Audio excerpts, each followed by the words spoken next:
Shalom, amados irmãos. Vamos dar sequência então ao nosso estudo maravilhoso aí do livro de Gálatas. Hoje com o capítulo 4. Terminamos o capítulo 3 na semana passada. Eu vou reler aqui os últimos versos a partir do 23, só para contextualizarmos e aí darmos sequência a esse estudo de hoje.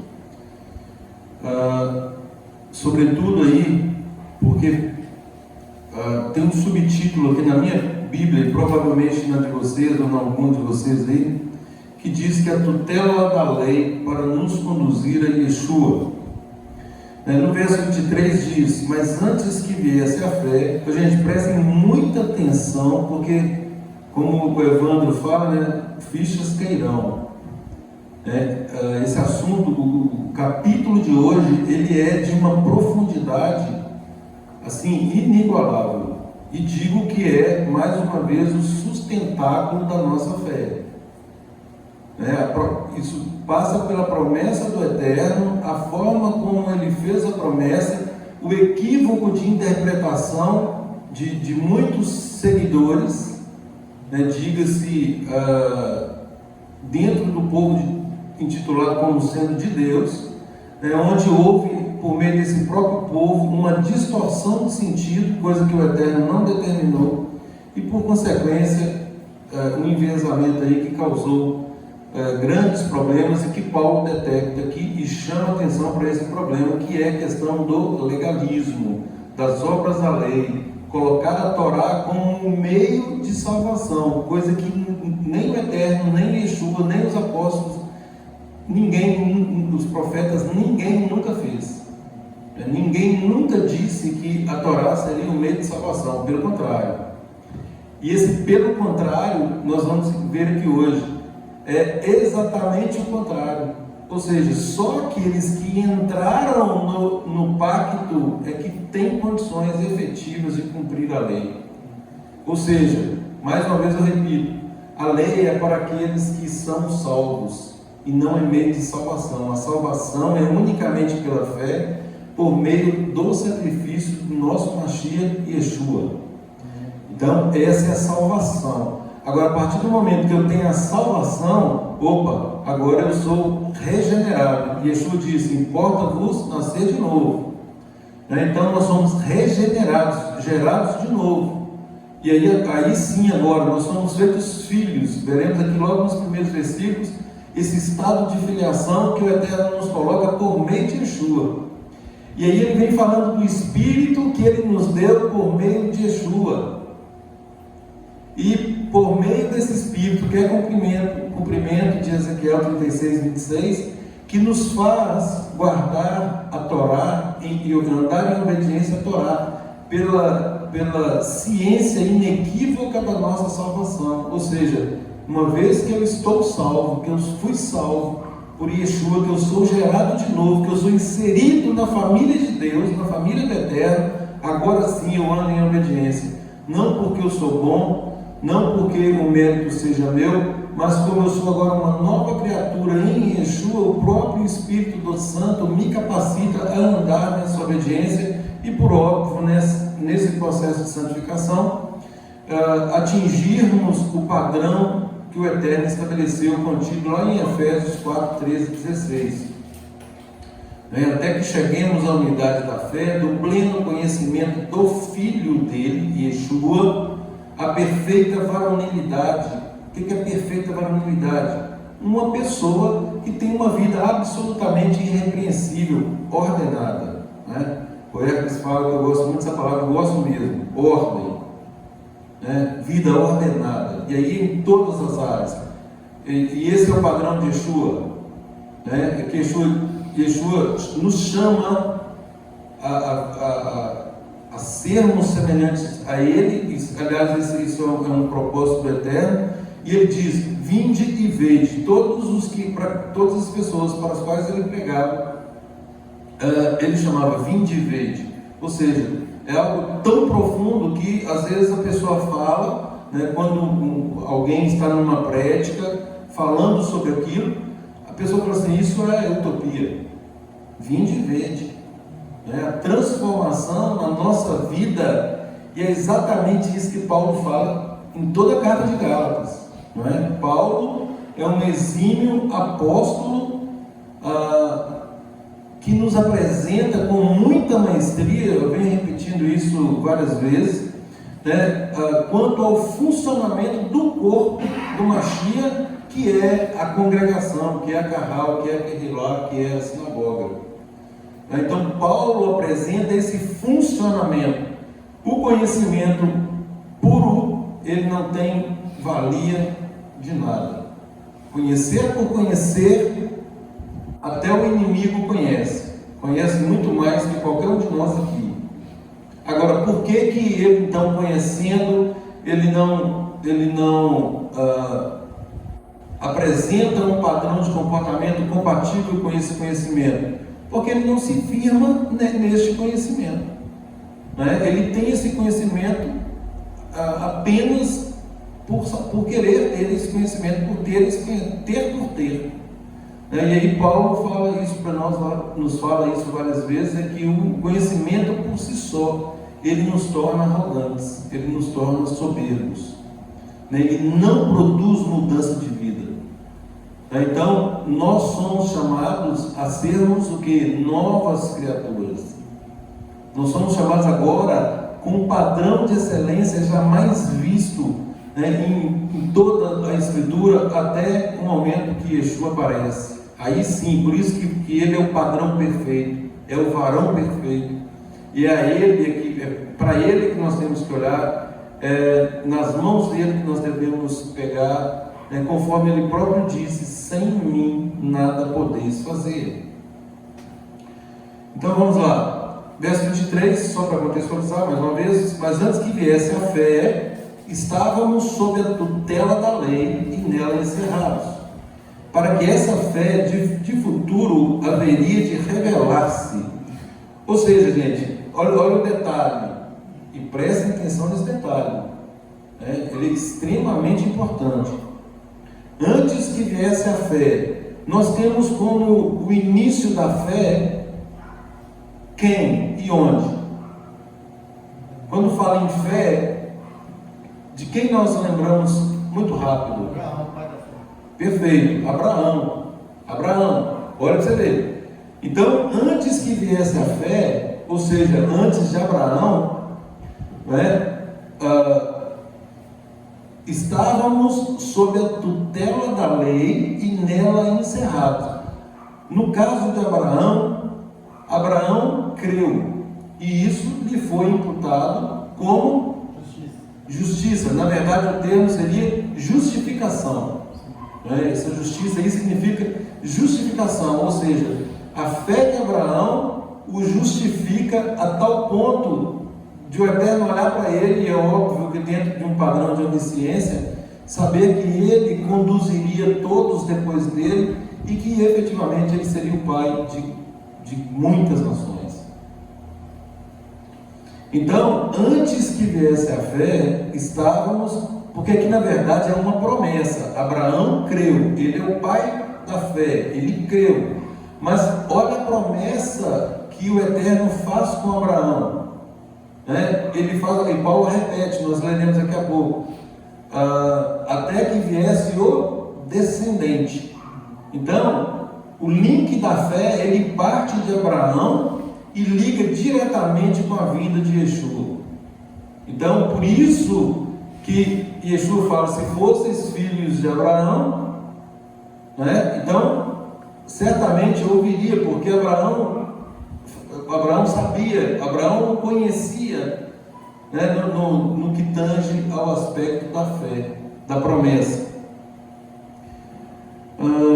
Então estávamos sob a tutela da lei e nela encerrados para essa fé, olha aí, que de futuro, ou seja, por ocasião da vinda de Yeshua, haveria de se revelar.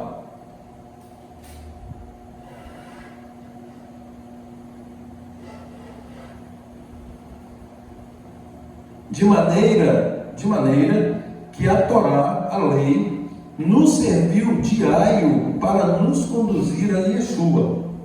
Esse aio, já expliquei, é um tutor, é alguém que toma pela mão, aquele que cuida de uma pessoa, aqui no caso menor, de um menor, né, até que ele atinja a maioridade. E aí, neste caso específico, a lei nos serviu de tutor para nos conduzir a Yeshua, a fim de que fôssemos o quê? Justificados. Então o assunto aqui é justificação, justificados por fé. Então, a fim de que fôssemos justificados por fé. A lei serve de de tutor para nos levar a Cristo, para que nós sejamos o quê? Justificados. Ou seja, a lei não tem o condão, não tem o poder de nos justificar. Pelo contrário, a lei ela só nos mostra a nossa condição de pecador. E é para isso que nós temos a lei. A instrução do Eterno é para que nós saibamos o que é pecado e para que nós os evitemos, né? Os pecados. Mas tendo vindo a fé, já não permanecemos subordinados ao ai. Aqui é importante ressaltar que não está dizendo que nós não estamos subordinados à lei, né? Mas aquilo que a lei provocava, né? Porque nos leva a Cristo para a justificação. Então, o objetivo aqui, o contexto é a justificação. Então, nós não estamos mais subordinados àquilo que as obras da lei, ao legalismo, a maldição da lei. A maldição da lei é: toda alma que pecar, essa morrerá. Então, pecando, morre, essa é a maldição. Mas não estamos mais sujeitos a isso. Por quê? Porque ela já nos conduziu a Yeshua, que é o quê? O nosso resgatador. Ele não é o nosso resgatador, ele é o nosso substituto, né? Ele é o nosso fiador. Então, uma vez que ele age em nosso lugar, né? Aí nós prosseguimos com ele. 26. Pois todos vós, olha aí, agora nós estamos, a partir do momento que nós somos entregues a Yeshua, por conta da maldição da lei, né? Não há que se confundir ou se pensar que a lei é maldita, seria um contrassenso e uma ofensa ao Eterno, uma vez que o próprio Shaul, Paulo, ele diz que a lei é o que? Santa, justa, boa.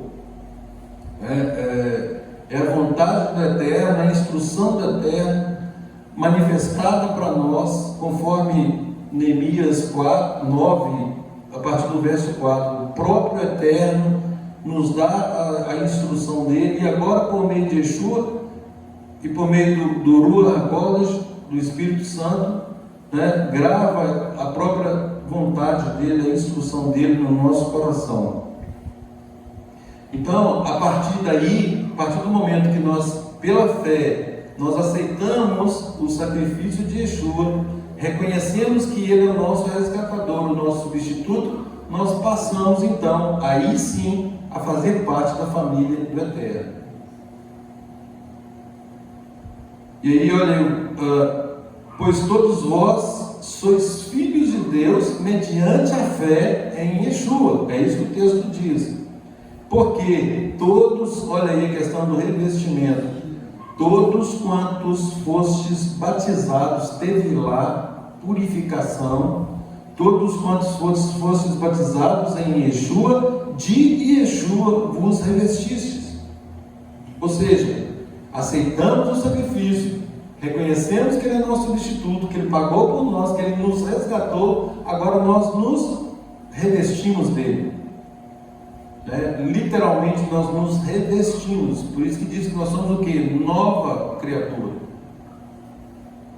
E é disso que Paulo fala quando ele nos apresenta, né, o conceito de corpo. É esse corpo que Paulo está formando. Nós veremos aqui que ele diz, um pouco mais para frente, que ele diz que ele sente as dores como de parto, para ver o Mashiach e Yeshua formado em cada um, ou em cada uma dessas pessoas. Dada a importância da similitude, né, com Yeshua, a mudança de caráter, mudança de vida e sermos novas criaturas, enfim. 28. Desta arte não pode haver judeu nem grego, escravo nem liberto, nem homem nem mulher, porque todos sois um em Yeshua Mashiach. Ou seja, sem acepção. O que esse texto está dizendo, única e exclusivamente, não há distinção nenhuma entre o ser humano, pode ser homem, mulher, pode ser estrangeiro, pode ser judeu, pode ser o que for, se é ser humano, não há distinção para Deus. Não há distinção. Né? É óbvio que aqui está dizendo que se essas pessoas estão em Yeshua, né, somos o que? Uma unidade. É um princípio aí da unidade. Fazemos parte do corpo dele. Olha aí o 29 arrematando.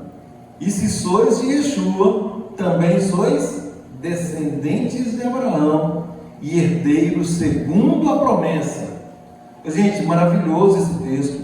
E maravilhoso o desdobramento que nós sequenciaremos agora. Então vamos lá.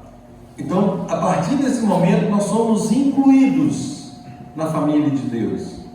Antes não éramos. Paulo está dizendo para os Gálatas aqui que eles não eram. Mas a partir de então, seguindo esses passos, eles passam a se enxertarem na família. A partir de agora, eles fazem parte da família do Eterno. Vinda nós ao vosso reino. Aleluia. Digo, pois, que durante o tempo em que o herdeiro é menor, olha aí a questão do tutor, do aio. Então, quando o herdeiro é menor, em nada difere do escravo. Por quê? Porque ele tem alguém que olha por ele, zela por ele. Posto que ele é senhor de tudo, mas está sob tutores e curadores, ou seja, tem alguém tomando conta. Ele não é hábil o suficiente para gerir a própria vida.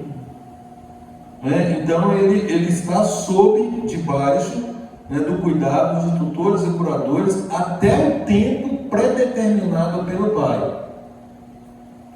Assim também nós, olha Paulo se incluindo aqui, assim também nós, quando éramos menores, estávamos servilmente sujeitos aos rudimentos do mundo. Rudimentos do mundo aqui, gente, é uma expressão grega que significa idolatria,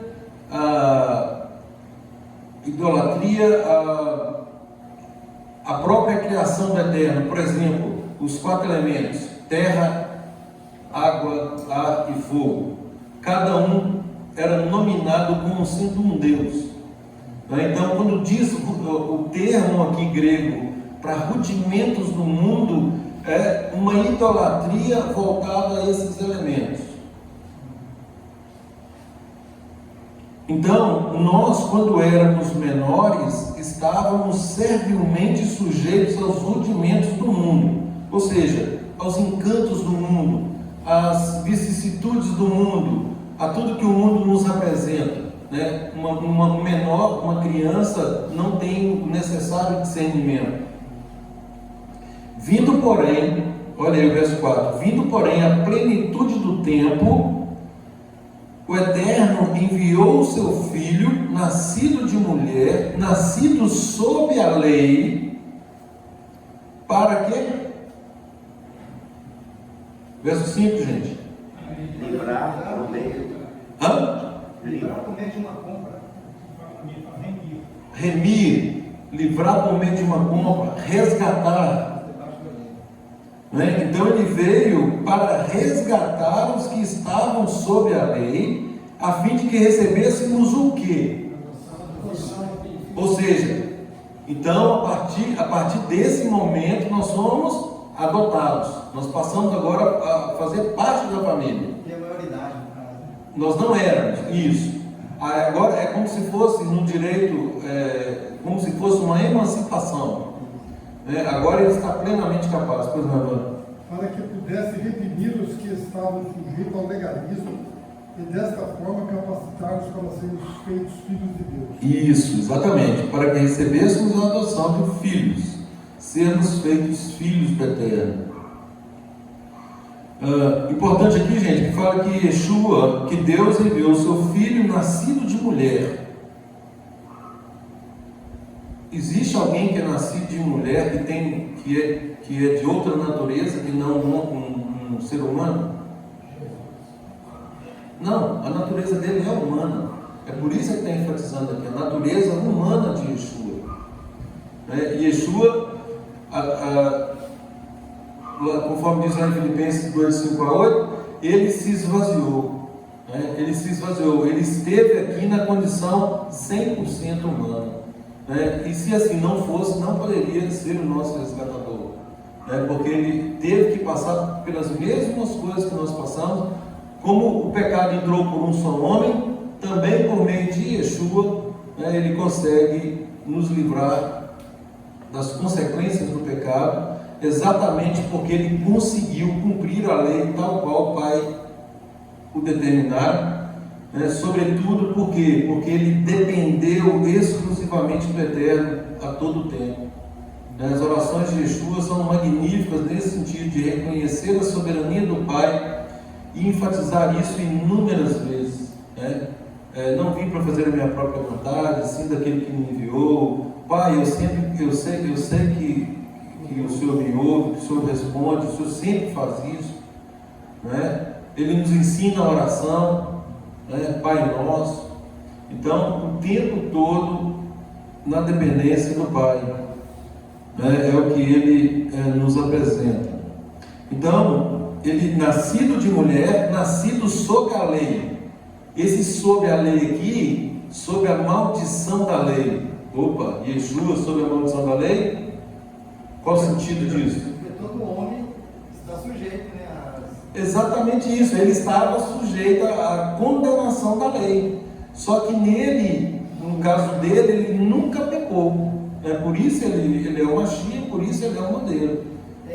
O qual não cometeu pecado, nem dolo algum se achou em sua boca, Ele nunca cometeu pecado. Agora, os nossos pecados, tanto ele estava sob a lei, debaixo da maldição da lei, que os nossos pecados, conforme Isaías 53, são imputados a ele. Tem um texto que fala assim, que a morte não pôde contê-lo, porque o salário do pecado é a morte, mas ele não pegou, mas como ele assumiu sobre si, aí ele passou por... Ele passou pela morte. Isso, o fato de a morte não poder contê-lo é exatamente pela intervenção do Eterno no sentido de ressuscitá-lo. E aí, a partir daí é que ele é reconhecido e glorificado. Verso 6: e porque vós sois filhos, olha aí, então agora nós já passamos pela adoção, nós já aceitamos, nós já fazemos parte, já fomos enxertados, já somos a família de Deus, Então, e porque vós sois filhos, enviou o Eterno ao nosso coração o Espírito de seu Filho que clama, Abba, Pai. Como é que está na sua versão, Evandro? Verso 6.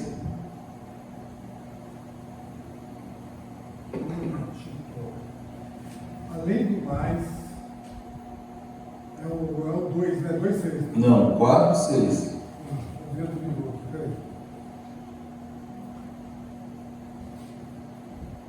E por serem filhos, Deus enviou o Espírito de seu Filho ao coração de vocês. E o Espírito clama, Abba, isso é, Pai querido. Desta forma, por causa de Deus, vocês não são mais escravos, mas filhos. E se vocês são filhos, também são herdeiros. Olha, gente, olha a conclusão. Porque somos filhos, o Eterno envia ao nosso coração o Espírito de seu Filho, que não é outro senão o próprio Ruach Kodesh, que clama, Abba, Pai, ou Pai querido, de sorte. Então, uma vez que isso acontece, de sorte que já não somos, ou aqui pelo texto, já não é escravo, porém filho, e sendo filho, tornou o quê? Herdeiro da promessa. Isso, conforme a promessa. Qual a promessa? lá em Abraão. Pô, gente, vai ligando os pontos aí que esse negócio é importante demais. Isso aqui é o soro do soro do soro.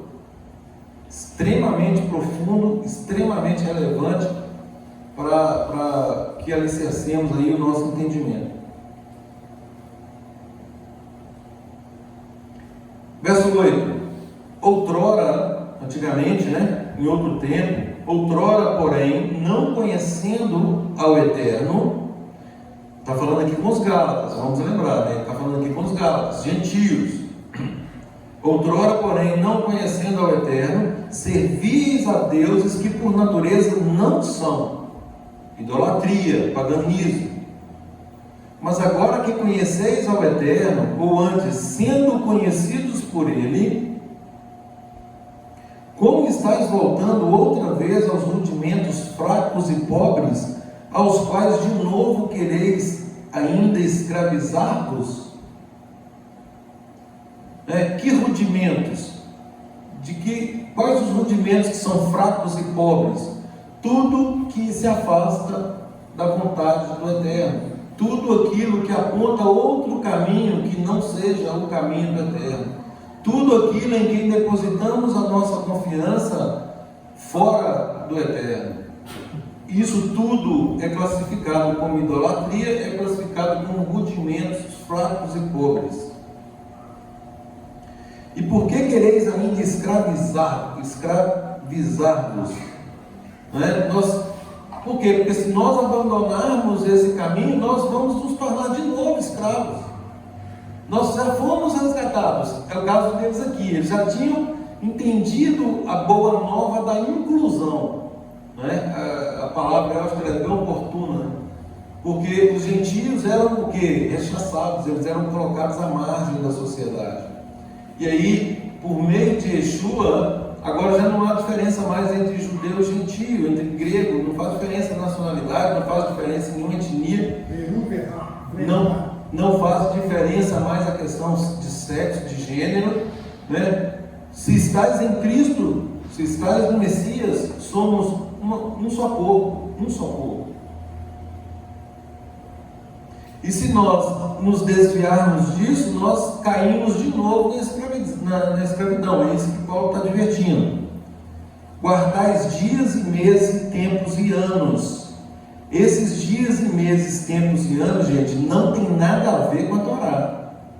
Isso aqui é coisa do paganismo.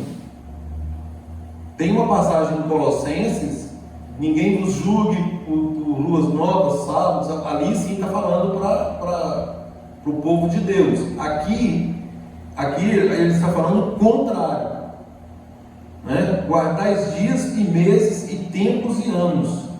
Receio de vós tenha eu trabalhado em vão para convosco. Ou seja, eu já disse que não era para fazer nada disso, vocês já saíram dos rudimentos fracos e pobres, né? E por que o entendimento é esse, gente? Muito simples, nós acabamos de ler: outrora, porém, não conhecendo a Deus. Ou seja, vocês não conheciam a Deus, tem alguma condição de eles estarem fazendo aqui a vontade de Deus? Claro que não, né? Aí no verso 9, mas agora que conheceis a Deus, né, ou antes sendo conhecidos, estáis voltando outra vez. Ou seja, já tinham saído daqui, já tinham sido libertos, aí eles estavam retornando para caminhos de idolatria, caminhos de paganismo, caminhos que nos levaria à escravidão. Verso 12: sede qual eu sou. Olha aí, Paulo agora ele se coloca, né, numa condição de exemplo, né, e inclusive se nivelando com eles. Sede qual eu sou, pois também eu sou como vós. Peraí, como assim? Paulo como eles? Paulo não era um erudito, não era um judeu guardador da Torá? Como ele está falando que ele é igual a eles? Isso por causa do excesso do legalismo, que Paulo ele rechaça muito forte esse legalismo, e a carta de Gálatas trata sobre isso também com relação à circuncisão, né? É o tema também da carta, né? E é o ponto fulcral aqui que resultou no concílio de Jerusalém. Então, nesse aspecto, Paulo agora se coloca em condição de igualdade. Pois também eu sou como vós, irmãos, olha aí, a igualdade, assim vos suplico, em nada me ofendestes. E vós sabeis que vos preguei o Evangelho, a boa nova da inserção, né, da filiação agora na família de Deus. E vós sabeis que eu vos preguei o Evangelho a primeira vez por causa de uma enfermidade física. E posto que a minha enfermidade na carne vos foi uma tentação, inclusive aqui, gente, tem aquele negócio que Paulo tinha um espinho na carne e tal, não sei o que, e aí tem uma série de especulações a respeito, que o texto trata disso muito claramente e apresenta o problema de Paulo, né?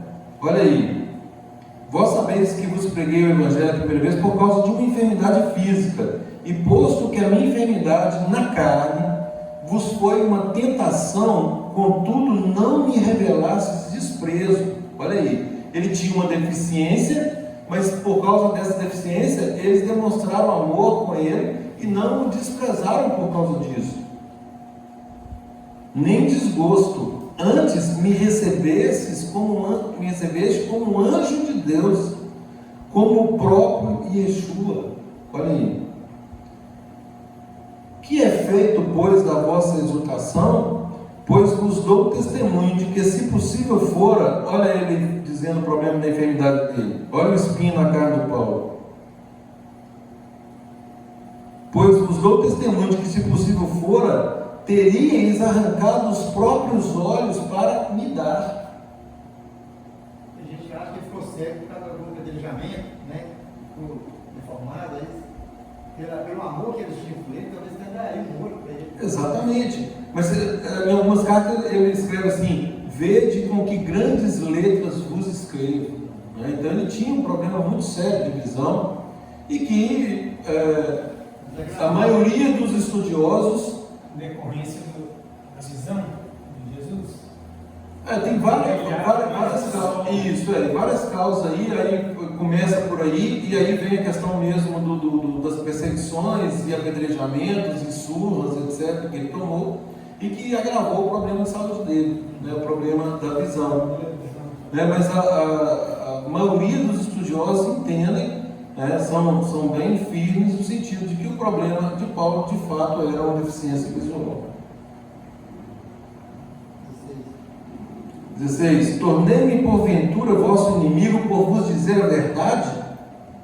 Ou seja, né, eu estou falando a verdade para vocês agora me tomam como inimigo? Né? Olha o 17. Os que vos obsequiam, o que é obsequiar? Fazer favores, aqueles que bajulam, que estão ali dando, né, querendo levar para o lado deles, né? Olha, os que vos obsequiam não o fazem sinceramente. Ou seja, as pessoas estão com vocês, chegando junto aí, mas na verdade eles não são sinceros. Olha aí, mas querem afastar-vos de mim, para que o vosso zelo seja em favor deles. Olha aí, fazendo divisão, fazendo proselitismo dentro de um ensino puro, de um ensino que se apresentava imaculado. E aí aqueles judaizantes, né, que nós estamos ainda na mesma carta, se introduziram ali para colocar um pouquinho de fermento no negócio e levar o povo para o lado deles. E talvez objetivando interesse, né, de alguma forma, respeito. Com certeza. 18. É bom ser sempre zeloso pelo bem, e não apenas quando estou presente convosco, meus filhos, por quem de novo, olha aí, de novo, eu já sofri uma vez, estou sofrendo de novo as dores de parto, até o Mashiach Yeshua ser formado em vós. Olha aí. A gente pregando Yeshua como justificação para as pessoas, e as novas pessoas, é prazeroso, né? São dores de parto. Mas você tem que fazer isso de novo para as mesmas pessoas, né? Não. Alguém desiludiu ele, né? E vai muito mais além, É apresentar Yeshua como aquele que vai inserir, vai pagar o preço do pecado da pessoa que está nos ouvindo, não é? E é por meio desse sacrifício que ela passa a fazer parte da família. E aí, nesse processo de regeneração, justificação, regeneração, santificação, o objetivo continua sendo Yeshua e no padrão de Yeshua. E Paulo está falando do padrão aqui, até ser Yeshua formado em vós, né? Eles já tomaram a decisão, né, de fazer techuvá, já foram regenerados, já foram justificados, estão agora no processo de santificação para se fazerem semelhantes a Yeshua. E é isso que Paulo está dizendo. Eu estou sentindo as dores aqui como que de parto, né, para ver Cristo na vida de vocês, varões perfeitos, irrepreensíveis. Isso, gente, não é invenção, isso é Torá. Isso é o mandamento do Eterno de sede santos, porque eu sou santo. E Paulo trabalha isso de uma forma pormenorizada, com muitos detalhes, exatamente que foi para isso que ele foi chamado.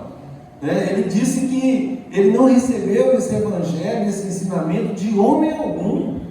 Ou seja, tem muita coisa aqui que, se você ignorar ou afastar o ensinamento de Paulo, você acaba praticamente com a razão da Brit Hadashah, do Novo Testamento. Porque Paulo, agora, como vai fazer isso? Ou como pode alguém pretender uma coisa dessa, sendo que foi uma revelação dada pelo próprio Yeshua? E Yeshua, enquanto ele gasta todo o tempo dele, o tempo de ministério de 3 anos e meio, ele gasta com todos, só com Paulo depois ele dedica 3 anos. Ou seja, dada a importância daquilo que ele tinha que revelar para Paulo. E aí Paulo vem aqui falando isso com muitos detalhes, que nós temos que ficar atentos, porque está em perfeita harmonia com a Torá. Obrigado.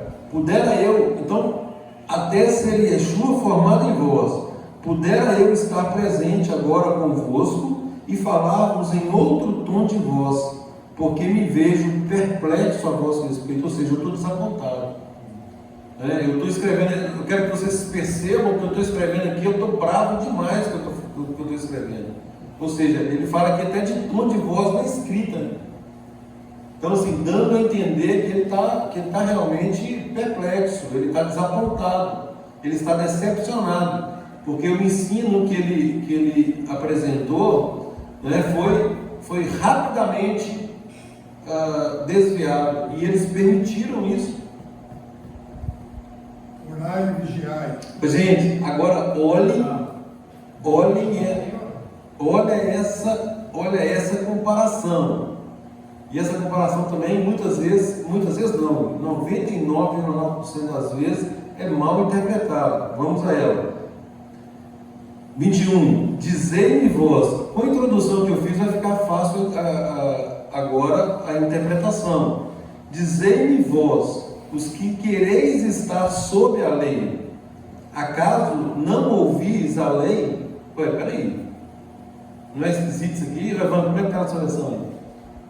Digam-me, vocês que desejam se sujeitar ao sistema resultante da perversão da Torá e legalismo, acaso não ouvem o que a própria Torá diz? Olha aí, gente, a versão do Evandro é uma versão próxima do original hebraico, do hebraico, que é Paulo. Ele poderia estar escrevendo em grego, porque ele era erudito também no grego, mas é uma tradução mais fiel. Lê de novo, Evandro. Digam-me, vocês que desejam se sujeitar ao sistema resultante da perversão da Torá e legalismo. Sistema resultante da perversão da Torá em legalismo. Olha aí, da Torá em legalismo, ou seja, obras da lei, legalismo. Acaso não ouve o que a própria Torá diz? Exatamente. Então, quer dizer, vê-se claramente que ele está falando de duas coisas. Ele está dizendo, peraí, vocês estão querendo dizei-me vós, os que quereis estar sob a lei, debaixo de um legalismo, vocês estão ignorando o que a própria Torá diz a respeito disso? Né? Sobre acrescentar. E o que, isso, é onde eu queria chegar, o que a Torá diz a respeito disso? É que você não deve nem acrescentar, Nada, nem retirar. isso, nada acrescentareis e nada Essa perversão diminuireis. é o desvio. Exatamente, é exatamente isso. Pois está escrito, olha aí, gente, está escrito que Abraão teve 2 filhos, um da mulher escrava e outro da livre. Mas o da escrava nasceu segundo a carne, o da livre mediante a promessa. Essas coisas são alegóricas, né? Isso aqui é uma alegoria. Ele está colocando aqui uma alegoria, uma figura de linguagem para explicar a mensagem dele. Que mensagem é essa? Porque estas mulheres são 2 alianças. Uma, na verdade, se refere ao Monte Sinai, que gera para a escravidão. Esta é Agar. Vou voltar aqui, segure um pouquinho. Ora, Agar é o Monte Sinai na Arábia e corresponde a Jerusalém atual, que está em escravidão com seus filhos.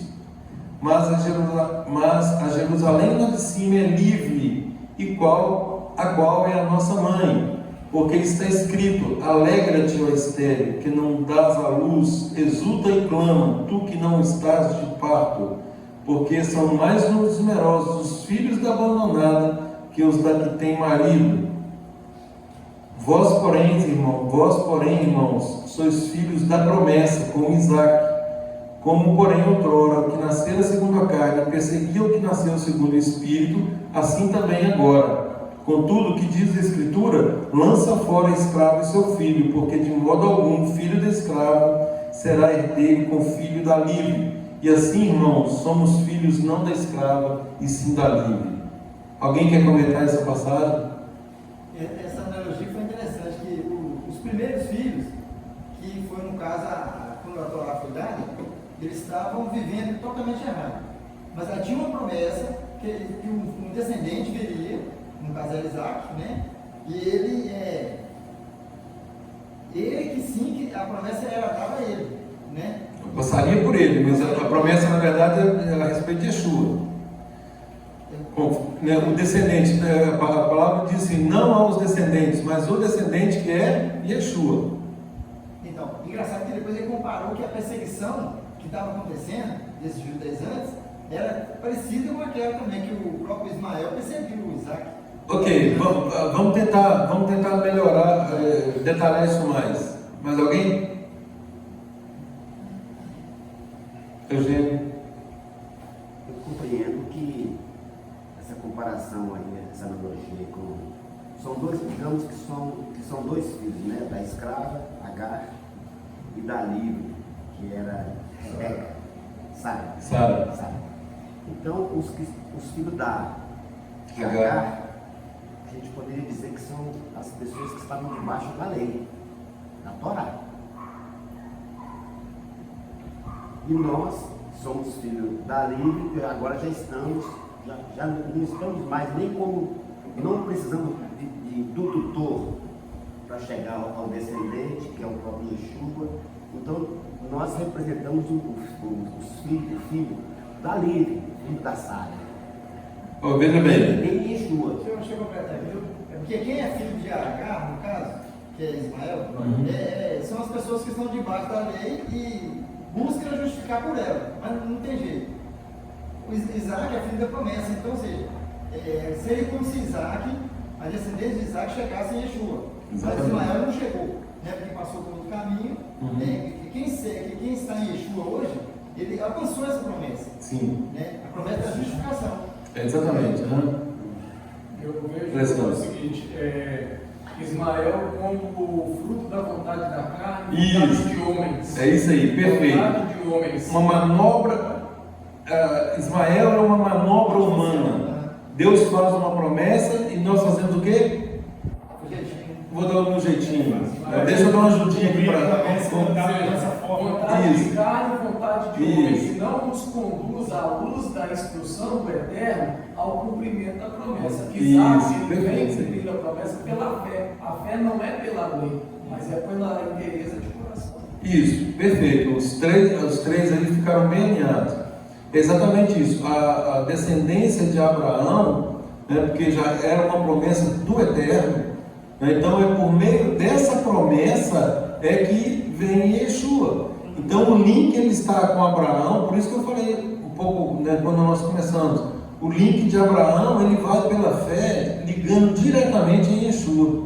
Agora, os filhos da escrava que nasceram segundo a vontade da carne, é exatamente o que? Os que fazem a própria vontade e não a vontade do Eterno. Às vezes muitos até dizem, né, que estão fazendo, mas são aqueles que Yeshua chama de sepulcros caiados. Essas estão muito bonitinhos por fora, tudo arrumadinho, mas por dentro, né, como um sepulcro mesmo.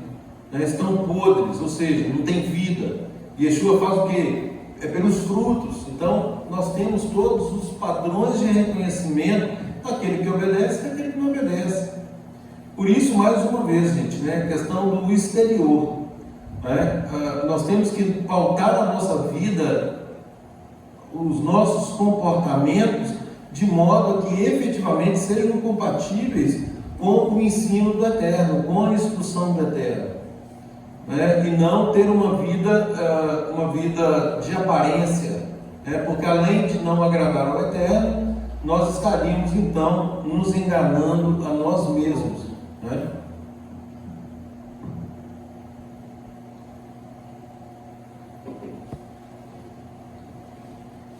Olha o verso 30. Contudo, que diz a Escritura: lança fora a escrava e seu filho. Por quê? Porque Deus já tinha dado a promessa, e era por meio de Isaac, lembrando que isso aqui é uma alegoria, né? Mas que efetivamente aconteceu com Agar e com Ismael, né? E Ismael ele recebe uma promessa do Eterno, de que ele seria abençoado por ser filho de Abraão, mas ele não faz parte diretamente da promessa. Bom, mas peraí, então Deus excluiu aquele povo? Não, eles podem até encontrar com Yeshua na frente, né? Pode ser. Exatamente. Naquele momento sim, né? Naquele momento o plano de Deus passava por Isaac, não é? Então naquele momento sim, mas para quê? Para que pelo próprio plano eles viessem a se enxertar na família. Podem ser alcançados. Sim, exatamente, poder ser alcançados. E às vezes o erro na interpretação, se a pessoa fizer um midrash com isso aqui, vai pensar assim, então você tem que abandonar, né? No caso da Torá, você não está debaixo daquela opção, não é nesse sentido. Claro que não, né? E é um contrassenso, né? Como a vontade do Eterno, um padrão de excelência de comportamento, né? E esse mandar embora a escrava, não é mandar embora a Torá, porque estávamos debaixo dela, né? Se mandar embora, ou seja, vem uma melhor, vem uma que completa, né? atente, esse mandar embora a escrava e seu filho, atente para a promessa não é com ela, a promessa é com Abraão, é mediante Isaac. Ou seja, buscando o que o Paulo estava falando com os Gálatas, sai fora dessa vontade de homens, desses conceitos perfeito, de homens, e volta perfeito. para aquilo que foi prometido pelo Eterno, falado pelo Mashiach, né? Traga a essência. Exatamente isso, gente. Paulo ele mostra que todos ali estavam se aprisionando novamente, né? O problema não é a Torá não é o problema é o que fizeram com ela, e o fim, o objetivo que eles querem fazer com a Torá, colocando a Torá como condição de salvação. Quando eu comecei falando o quê? Que o guardar a Torá é para quem é salvo, ou seja, agora com esse raciocínio, é para quem é da promessa, entendeu? O escravo não consegue, ele não vai conseguir mesmo, ele não vai querer, ele não vai aceitar. Pois não, Bruno? Um pouco de fermento leveda toda a massa. Sim, com certeza. Com A gente certeza. está falando da Torá, mas um pouquinho de fermento atrapalha todo o entendimento daquela significante. Adeus, no versículo 24, dá uma clareada bastante nisso aí. Estas coisas são como que um drama simbólico, pois estas mulheres significam dois pactos. Duas alianças, Um do Monte Sinai que dá aos filhos para a escravidão e que é Agar. Ora, esta Agar significa Sinai, um monte na Arábia, e ela corresponde a Jerusalém atual. Aqui, só um minutinho. Por que do Sinai gera para a escravidão? Por quê? Raciocine um pouco. A aliança foi feita com Abraão, né? Gera escravo. A lei foi dada quanto tempo depois de Abraão? 430. 430 anos depois. Por que estava gerando para a escravidão? Olha o solho aí, ó.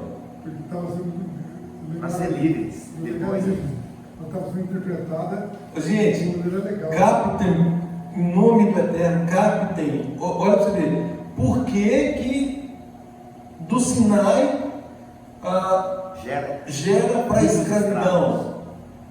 É claro que não todos, mas muitos.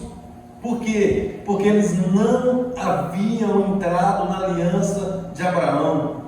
Ou seja, mais uma vez, a Torá é para aqueles que são salvos, é para aqueles filhos da promessa. Então, se eles tivessem captado ali o concerto com Abraão, o concerto, ou seja, se eles já tivessem aderido ao pacto lá atrás, a Torá que agora seria o quê? O processo de santificação deles.